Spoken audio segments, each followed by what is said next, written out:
नमस्कार दोस्तों। तो दोस्तों हमने हमने अभी तक संविधान के भाग पढ़ चुके हैं दोस्तों।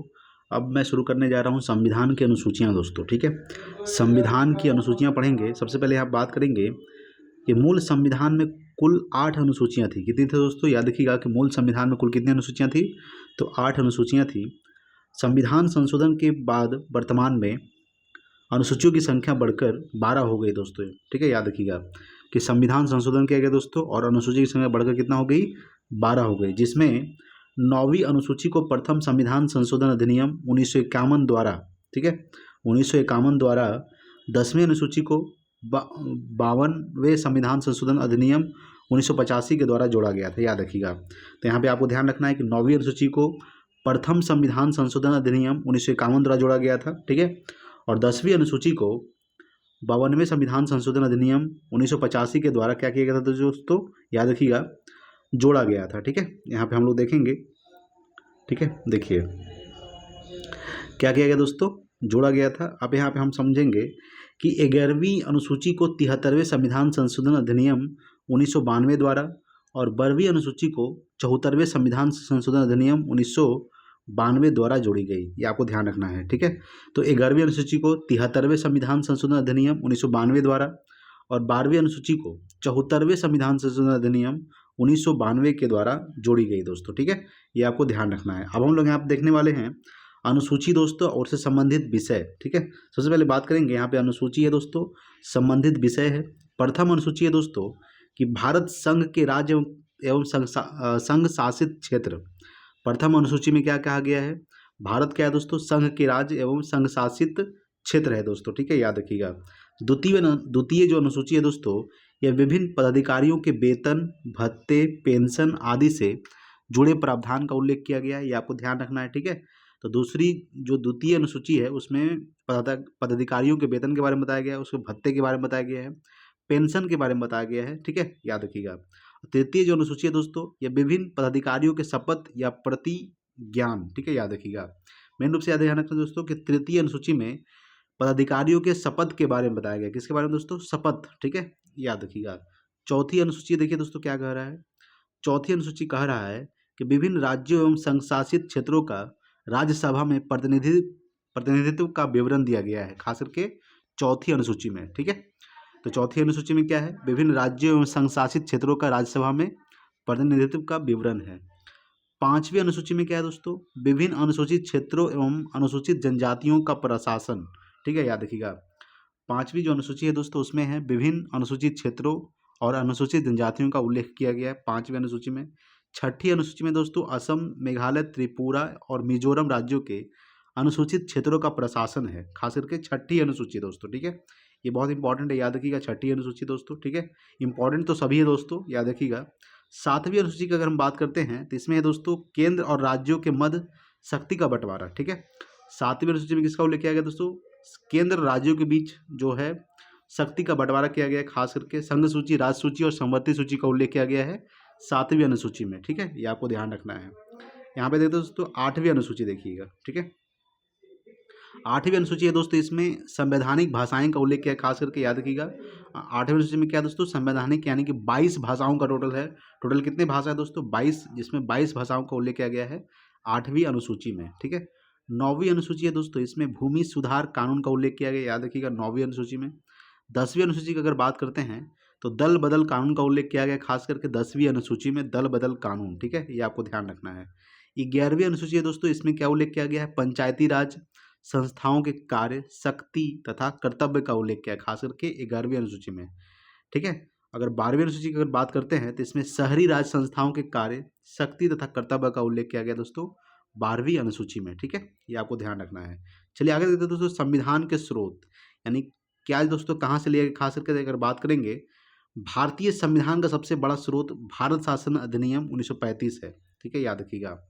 भारतीय संविधान का जो सबसे बड़ा स्रोत है भारत शासन अधिनियम 1935 है दोस्तों। ठीक है, अगर हम बात करें दोस्तों कि ब्रिटेन से क्या क्या लिया गया है, याद रखिएगा। सबसे पहले बात करेंगे कि एकल नागरिकता, विधि का शासन, विधि के समक्ष समता, संसदनात्मक शासन व्यवस्था, द्विसदनीय व्यवस्था, रीट शक्तियाँ, महान्यायवादी का पद और बजट। ये कहाँ से लिया गया दोस्तों?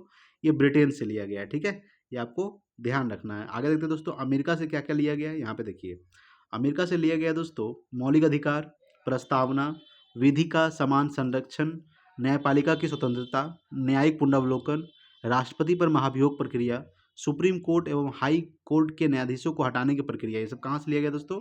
ये अमेरिका के संविधान से लिया गया है। ठीक है, ये आपको ध्यान रखना है। अगर हम बात करें दोस्तों आयरलैंड के संविधान से क्या क्या लिया गया है, तो राज्य के नीति निषेध तत्व का कहाँ से लिया गया दोस्तों? ये आयरलैंड के संविधान से लिया गया है। राष्ट्रपति के निर्वाचन प्रक्रिया दोस्तों कहाँ से लिया गया है? आयरलैंड के संविधान से लिया गया है।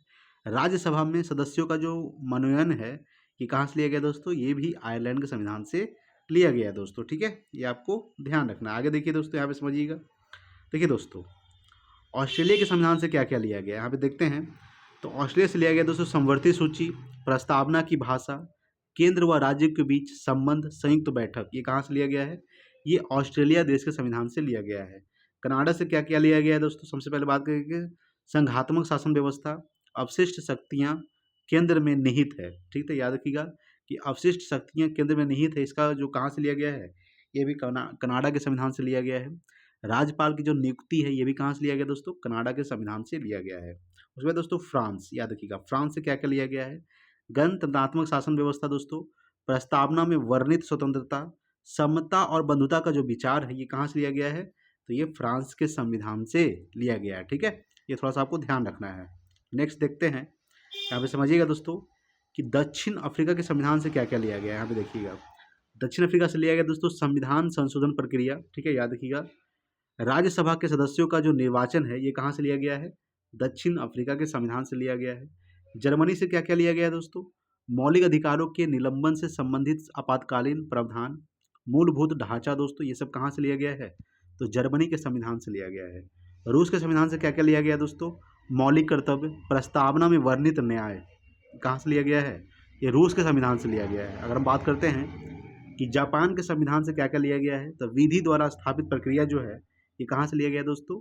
तो ये जापान से लिया गया है। ठीक है, ये आपको ध्यान रखना है। चलिए नेक्स्ट अगला है दोस्तों आपके सामने संविधान की उद्देशिका या प्रस्तावना। ठीक है, चलिए डिस्कस करते हैं कि संविधान की उद्देशिका और प्रस्तावना के बारे में बात करेंगे। तो संविधान की उद्देशिका या प्रस्तावना को संविधान की कुंजी कहा गया जाता है। ठीक है, याद रखिएगा संविधान की उद्देशिका या प्रस्तावना को क्या कहा जाता है? संविधान की कुंजी कहा जाता है।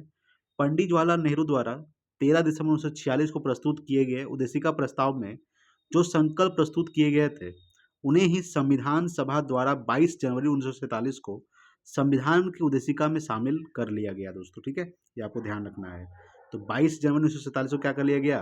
संविधान की उद्देशिका में शामिल कर लिया गया। ठीक है, चलिए नेक्स्ट देखते हैं। अगर हम बात करेंगे यहाँ पे देखिए दोस्तों संविधान की प्रस्तावना में क्या कहा गया है, अगर हम बात करेंगे तो हम भारत के लोग भारत को एक संपूर्ण प्रभुत्व संपन्न समाजवादी पंथनिरपेक्ष लोकतंत्रात्मक गणराज्य बनाने के लिए तथा इसके समस्त नागरिकों को सामाजिक आर्थिक और राजनीतिक न्याय, विचार अभिव्यक्ति विश्वास धर्म और उपासना की स्वतंत्रता, प्रतिष्ठा और अवसर की समता प्राप्त कराने के लिए तथा उन सब में, ठीक है, उन सब में व्यक्ति की गरिमा और राष्ट्र की एकता तथा अखंडता सुनिश्चित करने वाली बंधुता बढ़ाने के लिए दृढ़ संकल्प होकर अपने इस संविधान सभा में आज दिनांक 26 नवंबर 1949 ईस्वी मिति मार्क्सिस्ट शुक्ला सप्तमी सब संवत 2006 विक्रमी को एदत द्वारा इस संविधान को अंगीकृत अधिनियमित और आत्मर्पित करते हैं। ठीक है दोस्तों, ये था प्रस्तावना। अगर हम बात करेंगे यहाँ पे समझिएगा, देखिए दोस्तों 42वें संविधान संशोधन अधिनियम 1976 द्वारा, तो मेन रूप से याद किया कि 42वां संविधान संशोधन कब हुआ था? तो ये 1976 में हुआ था। ठीक है, तो प्रस्तावना में समाजवादी पंथ निरपेक्ष और अखंडता शब्द जोड़े गए हैं।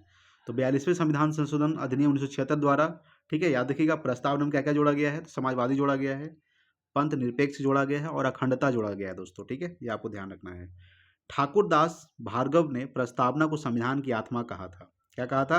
प्रस्तावना को क्या कहा था? संविधान की आत्मा कहा था दोस्तों। किसने? तो ठाकुर दास भार्गव ने कहा था। ठीक है, याद रखिएगा। चलिए नेक्स्ट देखते हैं, यहाँ पे समझिएगा दोस्तों।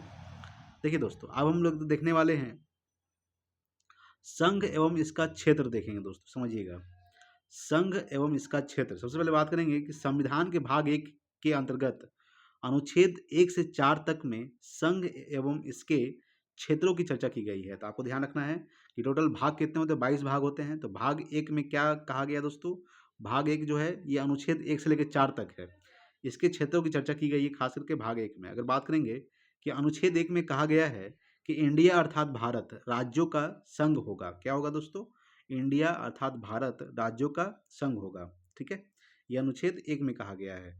आइए हम समझते हैं कि अनुच्छेद 2 तथा 3 संसद को यह अधिकार देता है कि वह विधि बनाकर संघ में नए राज्यों का प्रवेश व स्थापना, राज्यों का नाम परिवर्तन, सीमाओं का परिवर्तन या राज्यों का पुनर्गठन कर सकती है। यह अनुच्छेद 2 तथा 3 में कहा गया है। ठीक है, तो अनुच्छेद 2 और 3 में क्या कहा गया है कि अगर बात करेंगे तो नए राज्यों का प्रवेश व स्थापना या नए राज्यों का प्रवेश कर सकते हैं और नए राज्यों का स्थापना भी कर सकते हैं। राज्यों का नाम भी परिवर्तन कर सकते हैं दोस्तों, और सीमाओं का परिवर्तन भी कर सकते हैं। ठीक है, याद रखिएगा, और राज्यों का पुनर्गठन भी कर सकते हैं। यह अनुच्छेद 2 और 3 में कहा गया है। ठीक है, आगे दोस्तों की भाषा के आधार पर राज्यों के गठन हेतु वर्ष 1948 में धर आयोग एवं जेबीवीपी समिति का गठन किया गया था। ठीक है, याद रखिएगा कि खास करके धर आयोग एवं जेबीवीपी का गठन कब किया गया था, तो 1948 में किया गया था। ठीक है, परंतु इन समितियों ने भाषा के आधार पर राज्यों के गठन की मांग को अस्वीकार कर दिया था। ठीक है, ये थोड़ा सा आपको ध्यान रखना है। नेक्स्ट है, यहाँ पे समझिएगा। देखिए दोस्तों, वर्ष 1953 में पोट्टी श्री रामुलु की आंदोलन के पश्चात तेलुगु भाषा के आधार पर आंध्र प्रदेश भाषा के आधार पर गठित होने वाला प्रथम राज्य बना था। ये आपको ध्यान रखना है कि दोस्तों कि भाषा के आधार पर गठित होने वाला प्रथम राज्य कौन बना दोस्तों, तो आंध्र प्रदेश। ठीक है, याद रखिएगा। ये कब बना, तो 1953 में बना है। तो वर्ष 1953 में पोट्टी श्री रामुलु के आंदोलन के पश्चात तेलुगु भाषा के आधार पर आंध्र प्रदेश जो है ये भाषा के आधार पर गठित होने वाला प्रथम राज्य है। ठीक है, नेक्स्ट है कि वर्ष 1953 में फजी अली की अध्यक्षता में गठित 3 सदस्यीय राज्य पुनर्गठन आयोग की सिफारिश पर 1 नवंबर 1956 को 14 राज्यों तथा 6 केंद्रशासित प्रदेशों का गठन किया गया। तो ये आपको ध्यान रखना है कि किसकी अध्यक्षता में दोस्तों, तो फजल अली की अध्यक्षता में 1953 में। ठीक है, 3 सदस्यीय राज्य पुनर्गठन आयोग की सिफारिश पर 1 नवंबर 1956 को 14 राज्यों तथा 6 केंद्रशासित प्रदेशों का गठन किया गया है। दोस्तों 14 राज्य कौन कौन सा यहाँ पे समझते हैं। देखिए 14 राज्य दोस्तों कौन कौन सा, उत्तर प्रदेश, बिहार, बम्बई, जम्मू कश्मीर, ठीक है दोस्तों, पंजाब, राजस्थान, मध्य प्रदेश, पश्चिम बंगाल, ओडिशा, मद्रास, केरल, मैसूर, असम तथा आंध्र प्रदेश। ये क्या दोस्तों, जो 14 राज्य गठन किया गया था उसके बारे में। ये दोस्तों 6 केंद्रशासित प्रदेश जो गठन किया गया कौन कौन सा था, दिल्ली, अंडमान निकोबार द्वीप समूह, लकाद्वीप, मिनिकॉय, अमीनो द्वीप द्वीप समूह। ठीक है, मणिपुर, त्रिपुरा तथा हिमाचल प्रदेश। ये क्या थे पहले, केंद्र शासित प्रदेश थे, 6 केंद्र शासित प्रदेश। अब यहाँ देखो मेन रूप से विशेष कुछ दिया गया है कि वर्ष 1973 में लकाद्वीप, मिनिकॉय, अमीनो द्वीप समूह जो है इसका नाम बदलकर लक्षद्वीप कर दिया गया। क्या कर दिया गया दोस्तों, लक्षद्वीप कर दिया गया था। ठीक है, अब यहाँ पे समझते हैं कि 1956 के बाद गठित नवीन राज्य, जो 1956 के बाद जो गठन किया गया नया राज्य, उसके बारे में समझेंगे। इधर दोस्तों वर्ष दिया गया है, इधर नवीन राज्य है दोस्तों। ठीक है, जो नया राज्य गठन किया गया था। इधर है दोस्तों किस राज्य से या फिर किस केंद्र शासित प्रदेश से कटकर वो राज्य बना है, वो इधर दिया गया है। सबसे पहले बात करेंगे तो 1 मई 1960 को गुजरात का स्थापना हुआ था, जो महाराष्ट्र से अलग होकर राज्य बना है दोस्तों। ये आपको ध्यान रखना है। ठीक है, तो महाराष्ट्र से अलग होकर गुजरात का स्थापना किया गया था 1 मई 1960 को। 1 दिसंबर 1963 को दोस्तों नागालैंड का स्थापना किया गया था, जो असम राज्य से अलग होकर एक राज्य बना है। ठीक है, ये आपको ध्यान रखना है। नागालैंड जो है असम से अलग होकर नागालैंड का निर्माण किया गया दोस्तों। इसका स्थापना कब हुआ था, 1 दिसंबर 1963 को हुआ था। 1 नवंबर 1966 को दोस्तों याद रखिएगा हरियाणा का स्थापना किया गया था, नवीन राज्य। ये दोस्तों पंजाब से अलग होकर एक नए राज्य का निर्माण किया गया खास करके। ठीक है, उसके बाद दोस्तों 25 जनवरी 1971 को, ठीक है याद रखिएगा, 25 जनवरी 1971 को हिमाचल प्रदेश का स्थापना किया गया था। ये दोस्तों याद रखिएगा हिमाचल प्रदेश से ही अलग होकर बना है मेन रूप से। ठीक है, हिमाचल प्रदेश जो है ये मेन रूप से आपको ध्यान रखना है। जो हिमाचल प्रदेश 25 जनवरी 1971 को जो बना था, ये 18वां राज्य था दोस्तों। ये आपको ध्यान रखना है। और दोस्तों ये क्या था, संघ राज्य क्षेत्र था। अभी हम लोग देखे थे कि जो छः केंद्र शासित प्रदेश है उसमें दोस्तों हिमाचल प्रदेश भी है दोस्तों, एक केंद्र शासित प्रदेश। तो उसी से अलग होकर एक दोस्तों राज्य बना था हिमाचल प्रदेश। ठीक है, जो 18वां था दोस्तों। ठीक है, 21 जनवरी 1972 को मणिपुर का स्थापना किया गया था। ये दोस्तों मणिपुर से अलग होकर बना, ये संघ राज्य क्षेत्र था उस समय। ठीक है, मणिपुर पहले क्या था, केंद्र शासित प्रदेश था दोस्तों। उसके बाद वही दोस्तों त्रिपुरा भी 21 जनवरी 1972 को स्थापना किया गया था। ये आपको ध्यान रखना है। ठीक है, और त्रिपुरा भी दोस्तों ये संघ राज क्षेत्र से अलग होकर बना है, खास करके त्रिपुरा। 21 जनवरी 1972 को मेघालय का स्थापना किया गया था, जो असम से अलग होकर एक राज्य बना था दोस्तों, मेघालय। ठीक है, 21 जनवरी 1972। आइए दोस्तों आगे समझते हैं, यहाँ पे देखिएगा। उसके बाद है दोस्तों, यहाँ पे देखिए, उसके बाद 16 मई 1975 को ये सिक्किम राज्य का स्थापना किया गया था, जो दोस्तों 22वां राज्य था। ये सिक्किम से अलग होकर ही बना है, जो सह राज्य था दोस्तों। ठीक है, देखिए 20 फरवरी 1987 को मिजोरम का स्थापना किया गया था, जो मिजोरम यानी संघ राज्य क्षेत्र यानी कि इसी से अलग होकर राज्य बना था दोस्तों, मिजोरम से ही। ठीक है, यानी मिजोरम क्या था दोस्तों, केंद्र शासित प्रदेश था दोस्तों पहले, 1956 से पहले की बात कर रहे हैं। ठीक है, तो 20 फरवरी 1987 की अगर बात करते हैं, ठीक है, इसका स्थापना किया गया था अरुणाचल प्रदेश का, जो अरुणाचल प्रदेश यानी संघ राज्य क्षेत्र से अलग होकर बना है दोस्तों अरुणाचल प्रदेश, जिसका स्थापना 20 फरवरी 1987 को किया गया था। उसमें दोस्तों 30 मई 1987 को गोवा का स्थापना किया गया था, जो दोस्तों 25वां राज्य था। ये भी दोस्तों याद रखिएगा, ये गोवा से अलग होकर बना, यानी कि संघ राज्य क्षेत्र यानी गोवा जो था केंद्र शासित प्रदेश है दोस्तों, उसी से अलग होकर क्या दोस्तों क्या बनाया है, गोवा का स्थापना किया गया है, खास करके आपको ध्यान रखना है। ठीक है, उसके बाद दोस्तों 1 नवंबर 2000 ईस्वी को, ठीक है, छत्तीसगढ़ का स्थापना किया गया, याद रखिएगा। ये मध्य प्रदेश से अलग होकर एक राज्य बना है 1 नवंबर 2000 ईस्वी को। ठीक है, क्या बना है, 1 नवंबर 2000 ईस्वी को छत्तीसगढ़ का स्थापना किया गया है। अगर हम आगे देखेंगे, यहाँ पे समझिएगा, देखिए 9 नवंबर 2000 ईस्वी को दोस्तों उत्तराखंड का स्थापना किया गया है, जो उत्तर प्रदेश से अलग होकर एक राज्य बना है दोस्तों। 15 नवंबर 2000 ईस्वी को झारखंड का स्थापना किया गया दोस्तों, ये बिहार से अलग होकर एक राज्य बना है, झारखंड। ठीक है, 2 जून 2014 को तेलंगाना, जो 29वां राज्य था दोस्तों, ये आंध्र प्रदेश से अलग होकर एक राज्य बना है दोस्तों। ठीक है, तेलंगाना। ठीक है, याद रखिएगा। चलिए आगे हम लोग देखते हैं, यहाँ पे समझिएगा, केंद्र शासित प्रदेशों का जो गठन किया गया दोस्तों, कब कब किया गया वो देखते हैं, समझिए गठन वर्ष। केंद्र शासित प्रदेश 1 नवंबर 1956 को दिल्ली का स्थापना किया गया था। ठीक है, आपको ध्यान रखना है। 1 नवंबर 1956 को लक्षद्वीप का दोस्तों स्थापना किया गया है। ठीक है, 1 नवंबर 1956 को, यानी 3 राज्य का स्थापना 1 नवंबर 1956 को किया गया था। सॉरी, 3 केंद्र शासित प्रदेश का, कौन कौन सा, दिल्ली, लक्षद्वीप, अंडमान निकोबार द्वीप समूह, तीनों का जो स्थापना है 1 नवंबर 1956 को किया गया था। ठीक है, उसके बाद 16 अगस्त 1962 को पुडुचेरी का स्थापना किया गया था। ठीक है, ये आपको ध्यान रखना है, 16 अगस्त 1962 को। चलिए आगे हम लोग देखते हैं, यहाँ पे दोस्तों चंडीगढ़, देखिए चंडीगढ़ की जो स्थापना है 1 नवंबर 1966 को किया गया है। ठीक है, 1 नवंबर 1966 को इसका स्थापना हुआ था। जम्मू कश्मीर की अगर हम बात करते हैं दोस्तों, तो जम्मू कश्मीर को पहले क्या था दोस्तों, राज्य था, अब इसको केंद्र शासित प्रदेश बना दिया गया है। तो 31 अक्टूबर 2019 को इसको केंद्र शासित प्रदेश घोषित कर दिया गया है, और 31 अक्टूबर 2019 को लद्दाख को भी क्या कर दिया गया है, जम्मू कश्मीर को तोड़कर लद्दाख का एक नए केंद्र शासित प्रदेश का निर्माण किया गया है दोस्तों। ठीक है, 26 जनवरी 2020 को, ठीक है, दादर व नगर हवेली और दमन दीव को, ठीक है, याद रखिएगा, 26 जनवरी 1920 को इसका स्थापना किया गया है। 26 जनवरी 2020 को दादर व नगर हवेली और दमन दीव। ठीक है, तो वर्तमान में दोस्तों 28 राज्य है, याद रखिएगा, और 8 केंद्र शासित प्रदेश है। 28 राज्य और 8 केंद्र शासित प्रदेश है दोस्तों वर्तमान में। ठीक है, ये आपको थोड़ा सा ध्यान रखना है। आइए दोस्तों हम लोग देखने वाले नागरिकता। ठीक है दोस्तों, पढ़ते हैं ना दोस्तों नागरिकता। यहाँ पे देखिए, तो संविधान के भाग 2 के अंतर्गत अनुच्छेद 5 से 11 तक में नागरिकता की चर्चा की गई है। ठीक है दोस्तों, ये आपको याद रखिएगा। ठीक है, भाग 1 में क्या था दोस्तों, भाग 1 में क्या था, भारत यानी अर्थात इंडिया क्या था दोस्तों, राज्यों का संघ था, जो अनुच्छेद 1 से लेकर अनुच्छेद 4 तक था।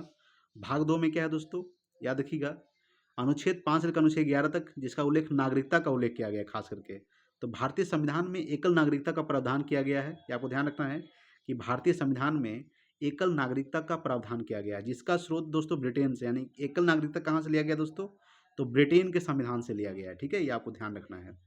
अनुच्छेद 11 के तहत संसद को नागरिकता के संदर्भ में विधि बनाने का अधिकार प्रदान किया गया है। ठीक है, आपको ध्यान रखना है, हमको बताए थे कि अनुच्छेद 5 से लेकर अनुच्छेद 11 तक नागरिकता का वर्णन किया गया, खास करके भाग 2 में। ठीक है, तो अनुच्छेद 11 में जो उल्लेख किया गया है, ये संसद को जो दिया गया दोस्तों, खास करके नागरिकता के संदर्भ में विधि बनाने का अधिकार प्रदान किया गया है। ठीक है, थोड़ा सा आपको ध्यान रखना है, आगे हम लोग डिस्कस करेंगे। यहाँ पे समझिएगा, देखिए संसद ने वर्ष 1955 में नागरिकता के संदर्भ में एक व्यापक कानून का निर्माण किया, जिसे भारतीय नागरिकता अधिनियम कहा गया दोस्तों। ठीक है, तो भारतीय नागरिकता अधिनियम कहा गया, ये कब, तो 1955 में ये नागरिकता के संदर्भ में एक व्यापक कानून निर्माण किया गया था, जिसे भारतीय नागरिक अधिनियम कहा गया। इस अधिनियम के तहत नागरिकता प्राप्ति के 5 और नागरिकता समाप्ति के 3 तारीखों का उल्लेख किया गया है। ठीक है, चलिए अब हम लोग देखने वाले दोस्तों मौलिक अधिकार। देखिए मौलिक अधिकार दोस्तों उल्लेख करेंगे। मौलिक अधिकार के बारे में अगर पढ़ेंगे तो संविधान के भाग 3 के अंतर्गत अनुच्छेद 12 से लेकर अनुच्छेद 35 तक में मौलिक अधिकारों की चर्चा की गई है, जिसका स्रोत दोस्तों अमेरिका के संविधान से लिया गया है। ठीक है, ये आपको ध्यान रखना है। तो भाग 3 में क्या है दोस्तों, अनुच्छेद 12 से लेकर अनुच्छेद 35 तक मौलिक अधिकारों की चर्चा की गई है, जिसका स्रोत कहाँ से लिया गया है, तो मौलिक अधिकार को अमेरिका के संविधान से लिया गया है दोस्तों। कहाँ से लिया गया है, अमेरिका के संविधान से लिया गया है मौलिक अधिकार को। चलिए हम लोग डिस्कस करते हैं दोस्तों मौलिक अधिकार। देखिए समझिएगा आप।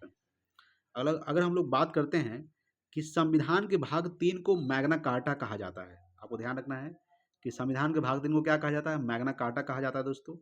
मौलिक अधिकार राज्यों के विरुद्ध होते हैं। ठीक है, मौलिक अधिकार जो होते हैं ये राज्यों के विरुद्ध होते हैं। मौलिक अधिकार न्यायालय में परिवर्तनीय होते हैं। क्या होता है दोस्तों, न्यायालय में परिवर्तनीय। मूल संविधान में कुल मौलिक अधिकारों की संख्या 7 थी। आपको ध्यान रखना है कि मूल संविधान में जो कुल मौलिक अधिकारों की संख्या थी कितनी थी, 7 थी दोस्तों। 44वें संविधान संशोधन अधिनियम 1978 द्वारा संपत्ति के अधिकार, यानी ये अनुच्छेद 31 में था। संपत्ति का अधिकार किस में था दोस्तों, अनुच्छेद 31 में था। तो 44वें संविधान संशोधन अधिनियम 1978 के द्वारा संपत्ति के अधिकार को मौलिक अधिकार की श्रेणी से समाप्त कर संविधान के भाग 12 के अनुच्छेद 300A में कानूनी अधिकार बना दिया गया है। क्या बना दिया गया दोस्तों, कानूनी अधिकार बना दिया है। किसको, संपत्ति के अधिकार को। ठीक है, ये आपको ध्यान रखना है। तो किस संविधान संशोधन के द्वारा, 44वें संविधान संशोधन अधिनियम 1978 के द्वारा संपत्ति के अधिकार को मौलिक अधिकार की श्रेणी से समाप्त कर संविधान के भाग 12 में अनुच्छेद 300A में कानूनी अधिकार बना दिया गया है। ठीक है, ये आपको ध्यान रखना है। अगर हम लोग बात करेंगे यहाँ पे, इस प्रकार वर्तमान में कुल मौलिक अधिकारों की संख्या 6 है, जो इस प्रकार है दोस्तों। कौन कौन से यहाँ समझते हैं। सबसे पहला दोस्तों समानता का अधिकार, जो अनुच्छेद 14 से लेकर अनुच्छेद 18 तक है। ठीक है, ये आपको ध्यान रखना है। सबसे पहला क्या है, समानता का अधिकार, जो अनुच्छेद 14 से लेकर अनुच्छेद 18 तक है। तो अनुच्छेद 14 में क्या कहा गया है, यहाँ पे समझिएगा। देखिए, राज्य किसी भी व्यक्ति को विधि के समक्ष समता या विधि के समान संरक्षण से वंचित नहीं कर सकता है। ठीक है, याद रखिएगा कि राज्य जो है किसी भी व्यक्ति को विधि के समक्ष समता या विधि के समान संरक्षण से वंचित नहीं कर सकता है दोस्तों। ये अनुच्छेद 14 में कहा गया है। अनुच्छेद 15 में क्या है दोस्तों, राज्य को धर्म, जाति, नस्ल, रंग, लिंग या जन्म स्थान के आधार पर भेदभाव करने का निषेध करता है। यानी आप इस चीज़ पर, यानी कि धर्म के आधार पर, जाति के आधार पर, नस्ल के आधार पर, रंग के आधार पर, लिंग के आधार पर या जन्म स्थान के आधार पर आप किसी के साथ भेदभाव नहीं कर सकते हैं। ये दोस्तों क्या है, कानून के खिलाफ है। ठीक है, ये आपको ध्यान रखना है। ये अनुच्छेद 15 में कहा गया है। आइए दोस्तों समझते हैं अनुच्छेद 16 में क्या कहा गया है। अनुच्छेद 16 है, सरकारी नियोजन में समानता का प्रावधान किया गया है। ठीक है, सरकारी नियोजन में समानता का प्रावधान किया गया है। अनुच्छेद 17 है दोस्तों, अस्पृश्यता के उन्मूलन का प्रावधान है। यानी कि अस्पृश्यता का मतलब होता है दोस्तों छुआछूत का अंत है। अनुच्छेद 17 में क्या है, छुआछूत का अंत है दोस्तों, ये आपको ध्यान रखना है। अनुच्छेद 18 में क्या है दोस्तों, उपाधियों के उन्मूलन का प्रावधान है। यानी उपाधियों का जो अंत किया गया है वो अनुच्छेद 18 में है दोस्तों। ठीक है, ये आपको ध्यान रखना है।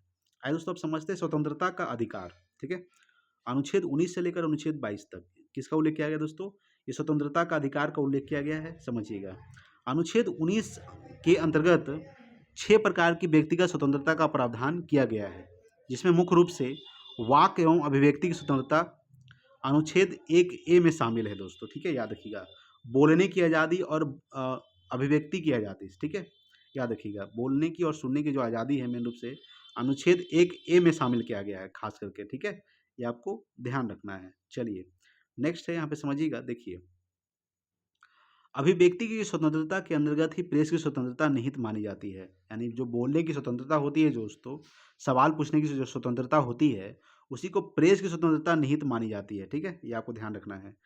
जैसे अगर बात करेंगे अनुच्छेद 20 में क्या कहा गया दोस्तों, अपराधों के लिए दोष सिद्धि के संबंध में संरक्षण का प्रावधान है। ये आपको ध्यान रखना है। अनुच्छेद 20 में क्या है, अपराधों के लिए दोष सिद्धि के संबंध में संरक्षण का प्रावधान किया गया है। अनुच्छेद 21 में क्या है दोस्तों, प्राण एवं दैहिक स्वतंत्रता के संरक्षण का प्रावधान है। ठीक है, प्राण एवं दैहिक स्वतंत्रता के संरक्षण का जो प्रावधान है अनुच्छेद 21 में है। अनुच्छेद 21 के अंतर्गत ही निजता का अधिकार, जीवन साथी चुनने का अधिकार, सूचना पाने का अधिकार, पर्यावरण प्रदूषण के विरुद्ध अधिकार सम्मिलित है दोस्तों अनुच्छेद 21 में। ठीक है, ये आपको ध्यान रखना है। चलिए यहाँ पे समझिएगा दोस्तों, नोट है कुछ। देखिए, अगर हम पढ़ेंगे नोट के बारे में, तो अनुच्छेद 20 तथा 21 के तहत प्राप्त मौलिक अधिकारों को किसी भी परिस्थिति में निलंबित नहीं किया जा सकता दोस्तों, ठीक है, ये आपको ध्यान रखना है। आपको ध्यान रखना है कि अनुच्छेद 20 को और अनुच्छेद 21 को, ठीक है, अनुच्छेद 21 के तहत प्राप्त मौलिक अधिकारों को किसी भी परिस्थिति में निलंबित नहीं किया जा सकता है, ठीक है। आगे दोस्तों अनुच्छेद 21 है, देखिए 6 वर्ष से लेकर 14 वर्ष के बच्चों को निःशुल्क तथा अनिवार्य प्राथमिक शिक्षा का अधिकार दिया गया है दोस्तों अनुच्छेद 21A में, ठीक है। 6 वर्ष से लेकर 14 वर्ष के बच्चों को निःशुल्क शिक्षा एवं अनिवार्य प्राथमिक शिक्षा का अधिकार दिया गया है। इसे 86वें संविधान संशोधन अधिनियम 2002 के द्वारा जोड़ा गया था। ये आपको ध्यान रखना है कि 86वें संविधान संशोधन अधिनियम 2002 के द्वारा जोड़ा गया किसको? अनुच्छेद 21 को, यानी कि 6 वर्ष से लेकर 14 वर्ष के बच्चों को निःशुल्क शिक्षा तथा अनिवार्य प्राथमिक शिक्षा का अधिकार। अनुच्छेद 22 में क्या है दोस्तों? कुछ दशाओं में गिरफ्तारी और निरोध से संरक्षण का प्रावधान है अनुच्छेद 22 में, ठीक है। आइए समझते हैं। देखिए बात करेंगे, किसी व्यक्ति की गिरफ्तारी को 24 घंटे के भीतर, ठीक है, निकटतम मजिस्ट्रेट के समक्ष प्रस्तुत करना अनिवार्य होता है। यानी यात्रा के समय को छोड़कर, जैसे कि अगर किसी भी व्यक्ति को गिरफ्तार किया गया है तो वो गाड़ी से जा रहा है दोस्तों, उसको छोड़कर, ठीक है, निकटतम मजिस्ट्रेट के समक्ष प्रस्तुत करना अनिवार्य होता है किसी भी व्यक्ति को 24 घंटे के भीतर, ठीक है। ये आपको थोड़ा सा ध्यान रखना है। आइए समझते हैं। अब यहाँ पे दोस्तों शोषण के विरुद्ध अधिकार, ठीक है, देखिए शोषण के विरुद्ध जो अधिकार है वो 23 से 24 में है, ठीक है, याद रखिएगा। मेन रूप से शोषण विरुद्ध अधिकार अनुच्छेद 23 और अनुच्छेद 24 में है। देखिए अनुच्छेद 23 में क्या है? मानव के दुर्व्यवहार, बालात शर्म, बंधुआ मजदूरी, बेगानी आदि पर प्रतिबंध है दोस्तों अनुच्छेद 23 में, ठीक है। अगर हम बात करते हैं अनुच्छेद 24 में क्या है? 14 वर्ष से कम आयु के बच्चों के नियोजन पर प्रतिबंध है, ठीक है। अनुच्छेद 24 में क्या है? 14 वर्ष से कम आयु के बच्चों के नियोजन पर प्रतिबंध है दोस्तों अनुच्छेद 24 में, ठीक है। ये आपको ध्यान रखना है। अगर हम बात करते हैं दोस्तों, आप समझिएगा, धार्मिक स्वतंत्रता का अधिकार। देखिए अगर बात करेंगे धार्मिक स्वतंत्रता का जो अधिकार है वो अनुच्छेद 25 और अनुच्छेद 28 में है, ठीक है। अनुच्छेद 25 और अनुच्छेद 28 में किसका उल्लेख किया गया है? खास करके धार्मिक स्वतंत्रता का अधिकार का उल्लेख किया गया है। अनुच्छेद 25 में है दोस्तों, देखिए अंतःकरण की स्वतंत्रता और अपने धर्म को मानने, आचरण करने और इसका प्रचार करने की स्वतंत्रता है अनुच्छेद 25 में। देखिए धार्मिक स्वतंत्रता का अधिकार अनुच्छेद 25 से लेकर अनुच्छेद 28 तक है, ठीक है। यानी आप किसी भी धर्म को अपना सकते हैं, आप किसी भी धर्म को मान सकते हैं, ठीक है। ये आपको अधिकार देता है संविधान, ये आपको ध्यान रखना है। तो अंतःकरण की स्वतंत्रता और अपने धर्म को मानने, आचरण करने और इसका प्रचार करने की स्वतंत्रता है अनुच्छेद 25 में। अनुच्छेद 25(2) में क्या कहा गया दोस्तों? सिखों को कृपान धारण करने की स्वतंत्रता है, ठीक है। सिखों को क्या है? कृपान धारण करने की स्वतंत्रता अनुच्छेद 25(2) में है दोस्तों, ठीक है। आगे लोग देखेंगे सांस्कृतिक एवं शिक्षा का अधिकार, ये दोस्तों अनुच्छेद 29-30 में है, ठीक है। अनुच्छेद 29-30 में क्या है? सांस्कृतिक एवं शिक्षा का अधिकार है। आइए समझते हैं। यह जो अधिकार केवल भारतीय अल्पसंख्यकों को प्राप्त है, ठीक है। यह जो अधिकार है सांस्कृतिक एवं शिक्षा का जो अधिकार है, ये अधिकार केवल भारतीय अल्पसंख्यकों को प्राप्त है दोस्तों, ठीक है।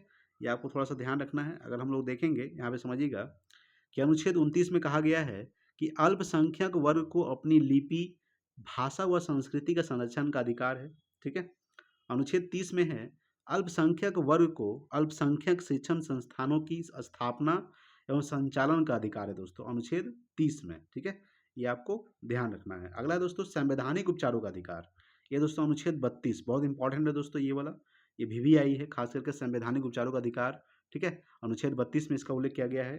अनुच्छेद 32 के तहत सर्वोच्च न्यायालय मौलिक अधिकारों को न्यायिक संरक्षण प्रदान करता है, ठीक है। अनुच्छेद 32 जो है, अनुच्छेद 32 के तहत सर्वोच्च न्यायालय जो है दोस्तों, ये मौलिक अधिकारों को न्यायिक संरक्षण प्रदान करता है दोस्तों। अगर हम बात करेंगे यहाँ पे समझिएगा, देखिए डॉक्टर भीमराव अम्बेडकर ने अनुच्छेद 32 को संविधान के हृदय एवं आत्मा कहा था। ये बहुत इंपॉर्टेंट है कि अनुच्छेद 32 को संविधान की आत्मा किसने कहा था? तो डॉक्टर भीमराव अम्बेडकर ने कहा था अनुच्छेद 32 को संविधान के हृदय एवं आत्मा।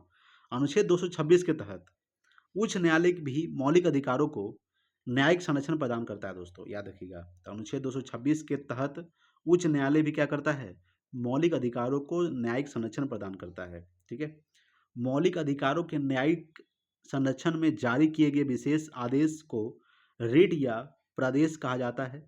ये मुख्यतः 5 प्रकार के होते हैं। देखिए रिट जो है 5 प्रकार के रिट जारी किया जा सकता है दोस्तों: बंदी, प्रत्यक्षीकरण, परमादेश, प्रतिषेध, उत्प्रेषण और अधिकार परीक्षा, ठीक है। ये आपको ध्यान रखना बहुत इंपॉर्टेंट है।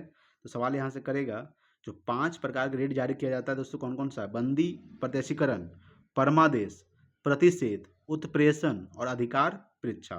ठीक है, चलिए नेक्स्ट देखते हैं दोस्तों, राज्य के नीति निर्देशक तत्व। आइए समझते हैं। देखिए, संविधान के भाग 4 के अंतर्गत अनुच्छेद 36 से लेकर अनुच्छेद 51 तक में राज्य के नीति निर्देशक तत्व की चर्चा की गई है, जिसका स्रोत आयरलैंड के संविधान से लिया गया है। तो आपको ध्यान रखना है कि राज्य के नीति निर्देशक तत्व का जो कहाँ से लिया गया दोस्तों, ये मेन रूप से आयरलैंड के संविधान से लिया गया है। राज्य के नीति निर्देशक तत्व याद रखिएगा कि राज्य के नीति निर्देशक तत्व जो है ये अनुच्छेद 36 से लेकर अनुच्छेद 51 तक है दोस्तों, ये भाग 4 में है। ठीक है, राज्य के नीति निर्देशक तत्व का उद्देश्य कल्याणकारी राज्य की स्थापना करना है। ठीक है, तो आपको ध्यान रखना है कल्याणकारी राज्य का स्थापना करना का मेन उद्देश्य क्या है दोस्तों, राज्य के नीति निर्देशक तत्व का उल्लेख है। ठीक है, आपको ध्यान रखना है। चलिए इसको हम समझते हैं। यहाँ पे देखिएगा दोस्तों खास करके कि राज्य के नीति निर्देशक तत्व राज्यों के विरुद्ध नहीं होते हैं।